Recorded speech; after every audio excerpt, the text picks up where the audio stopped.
Jumbo fellow adventurers, Mike Dooley, and it's time for Thursday's Spiritual Tune-Up. Yesterday got a lot of interaction, a lot of traction. I love your comments, your shares, your stars, your waves, your hearts. Thank you. It really helps keep me going, and the algorithms feed off of that stuff. So post stuff below, post anything, and especially post your questions. Some great questions were posted yesterday on Instagram and on Facebook. That's where I get my talking points. Post the day of the broadcast and I'll read them tomorrow, and soon they may be up on deck for a spiritual tune-up. Of course, I also put these on YouTube, but I don't read those comments because the traffic is just too low there for me. All right, because we hit a nerve yesterday talking about taking action, but not forcing. Aren't these one and the same? How can I act and not force? How do I get there? Well, your comments were great, and because it seems clear that there's some space here to give you some examples, and somebody particularly asked for some examples to be addressed, I thought I would try to bring even more clarity to this seemingly slippery conundrum that is actually really easy to navigate. Okay, so specifically, Mike, how do you set an intention about something specific without it feeling like that's forcing the outcome? So how do you set an intention for something specific without forcing the outcome? For instance, I set the intention that I want to make a good YouTube video. Good luck with that. I say that because my YouTube videos are not very popular. But I know what you want to do, and you should do it. You got what it takes.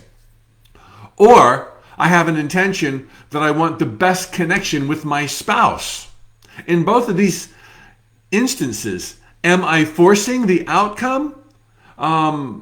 Please shed some light. Okay. To step back a little bit, if you followed my work, I generally advocate that your most prized and treasured dreams ought to be somewhat sweeping, generally stated. Just go really big, thereby leaving total latitude for divine intelligence to connect the dots and deliver you who, what, where, when, bells and whistles that will blow your mind. Generally, I do not advocate having specific end results, because too often we attach to those, which means we end up forcing those. We're micromanaging, and without realizing it, we've slammed shut the door on many other, infinite other ways divine intelligence could have put a smile on our face and blown our little brains with joy and excitement. So go big and let the universe orchestrate the details. Now, I do also advocate that you can visualize the details. And as the questioner pointed out here, you can absolutely have intentions for this video to go really well. But when it comes to the smaller things, the details, the minutia, while go ahead and visualize it, absolutely have your intentions, leave room for better. Do not insist, do not attach, and thereby you are not forcing. So in these specifics, what I would say is no problem having intentions that are pinpointed with accuracy. Your spouse and your YouTube video. Have those intentions, but let there be room for surprises. How do you do that? Step 2, always simultaneously, this is the answer, simultaneously have a bigger, grander view of how you would like your life to rock with regard to your creative, fulfilling expression, the YouTube videos, or with regard to a loving, growing, passionate relationship, in this case with your spouse. Don't just try to live a happy life by micromanaging details. Okay? Have that vision first and foremost about, it's all there. I'm so happy. Everything I touch turns to gold. I'm surrounded by friends and laughter. I'm feeling healthy and young and joyful. And Let that big picture be there. The instant you say massive joy, the universe is like, I know how to do that. I know how to do that for you. We're going to have a rocking career, an incredible partner, sizzling romance. We're going to have that back pain and that ankle pain totally gone. The universe knows how to do all of the details, but you've got to give it that big picture without insistence on details. Now, in the meantime, you want to have your intentions with every path you go down, but simultaneous to taking action and enjoying the path, let there be surrender. Let me give you some examples to your examples right now. You want to have a good YouTube video. Ask yourself, what is this about? You were not born to have a good YouTube video. You were born for something bigger. And you're going down this path where you feel like you can express yourself. Maybe it's entertainment, maybe it's education, through the magic of videos broadcast on the internet through this fantastic medium called YouTube. You see yourself as a teacher. You see yourself as a storyteller. You see yourself as a guiding light to others who are going through what you have already been through. That's your end result. Joyful, creative, fulfilling work as a teacher. Joyful, creative, fulfilling work as an entertainer. That's your big one. Insist, attach, and settle for nothing less. I can see that right now we've got some connection issues going on with Instagram. I will repost this from the backup recording if necessary, so hang in there. So back to point. Your big vision was ascertainable by looking at what you were doing to get there. Why do you want to do YouTube videos? There's a big reason, part of your mission on earth, to be expressive and helpful. That's what you attach to the big picture. There's lots of room for that. Give divine intelligence infinite latitude to connect those dots. Now you show up on the path. What's some of the things you might do? How about create a YouTube video? I want you to intend that YouTube video just be the end of all videos. It's so good that people beg you to do more.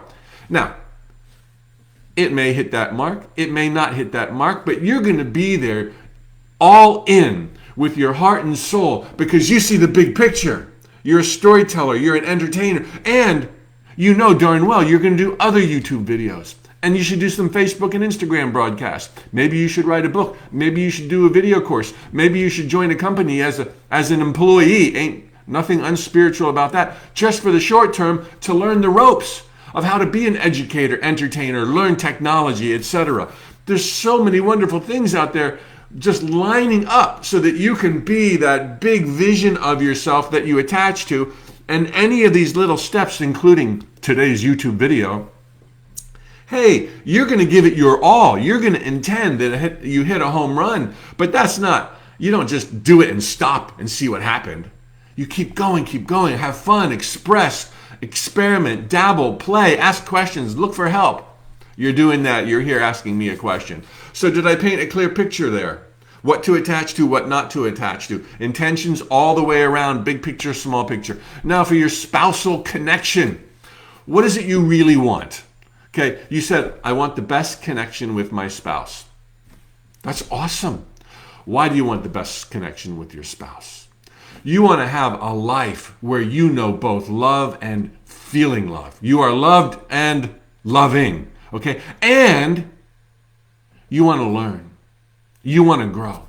That's one of the best things about relationships. We learn about ourselves. It's not always easy, but man, they hold up a mirror and we can see what our issues are and we know what pushes our buttons. And instead of just clobbering the other person, not that you ever would, sometimes we can do some self-reflection and say, why did that bother me so much? That's like a nothing. That was no big deal. Oh, I'm being oversensitive. Oh, I'm not trusting. Oh, and man, you're on your way to living a rocking, joyful life that you could never have lived before had it not been for that issue that showed up in your relationship. So what I'm getting at is you want more than a good connection. Okay, you want the whole thing. You want love and you want learning. Love and learning. I won't say it. Okay, joy and pain. That song, a good one. But no, you don't have to have the pain to have the joy. That's why I kind of wish I hadn't gone down that path. But you want love and learning. So now you can intend to have a great connection. But it's not just about, is the connection good? It's like, are you being a good transmitter? Are you being a good receiver? Are you doing your part? Are you marveling at the fortune you have that you found another person to share your life with? Oh my gosh, how many people wish they had that? There's always somebody who would, or many who would love to be in your shoes right now. Are you savoring every moment? Are you getting all the juice out of it? See your relationship as just this temple of awesomeness. Communication and connection, yes, it's integral. Yes, intend for it to be there. But realize there may be days, given that you're dealing with another party, where the lesson is something else or the benefit is something else. And you're going to have a give and take. When it comes to specific relationships with specific people and their specific behavior, it's always a bit dicey. There's no assurance they're going to grow the way you grow, but there's always room for you to grow. And that's one of the key things about a relationship. So have your intentions, even in the throes of a specific relationship with a specific person, but let the picture be broader about love and joy and learning. Don't label things as broken. Don't label things as wrong. It's one big, beautiful process. And though you cannot make a specific person behave a specific way, you probably wouldn't have married them if there wasn't other awesome traits about them. And you never wanted them to be you. You want them to be them. And you guys can have this incredible complementary relationship. And getting there, appreciating the differences is one of the greatest lessons you can learn. And thereby, with peace and ease in the relationship, oh my God, the connection's amazing. Okay, so it's not so hard to take action, have intentions, but yet not force. All right, now there's been other really great questions posted yesterday on Instagram and on Facebook. I can't wait to get to the rest of them. I'll save another good one for tomorrow, but I'm storing up all the great questions, so post them down below, Facebook or Instagram. Perhaps I'll hit yours tomorrow or soon thereafter. Have the best Thursday of your life. Mark, Winnie, Vivian, thanks for the stars. Marianne, absolutely. And on Instagram, Zuji, live well for life. Heather, the coach, glad you're all here. Animal Reiki lady, oh yes. And hey, all, right now I've just announced for my Infinite Possibilities membership, where I do a mini manifesting workshop, more in depth than this stuff that I share live every morning, with a PDF handout and exercises and affirmations every Tuesday morning. As of last week, for the first time ever, we've opened the doors and you pick your price. You can go as low as $15. You can pay as much as $30 per month, $1 a day or 50 cents a day. Join the thousands and thousands who have already done it. Click through the description under the video. And today's broadcast has a link to the membership. Swipe up on Instagram to my bio. I'll see you there. And also, we've got some calendars available that are now on sale. The Notes from the Universe wall calendar. So cool. It's now February. We've only got like 100 left. I think they're $8. Go to tut.com and check it out in the store. Thanks for letting me tell you about these opportunities. All right, everybody, have the best Thursday ever. Can't wait for Friday tomorrow. Taleho, amigos.